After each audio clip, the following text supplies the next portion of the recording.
In the aftermath of the revolution in 2011, there were, I think, three factors that set the stage for what happened afterwards.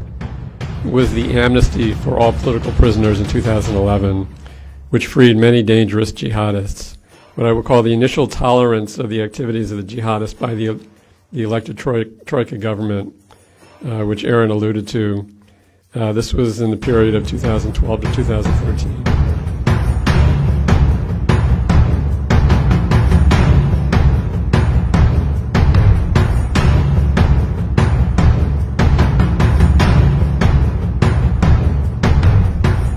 So these three factors contributed, I think, to what I guess we could call a perfect storm, which allowed the jihadist groups to form in Tunisia, to recruit new members, to facilitate the travel of foreign fighters both to Libya and to Syria and Iraq, and eventually to organize attacks inside Tunisia. Radical groups, especially Anصار al-Sharia Tunisia, were allowed to form and to organize openly. The government of Tunisia generally looked the other way, and fighters were allowed to leave for Syria for what was then viewed as a popular struggle against Bashar al-Assad.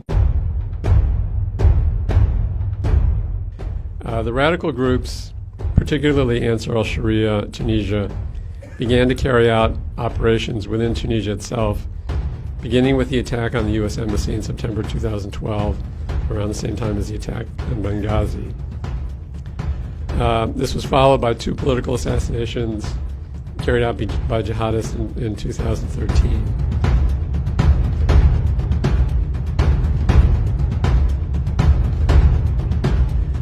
The subsequent government, technocratic government led by Prime Minister Mehdi Juma, began much closer cooperation with the United States and other foreign partners in 2014.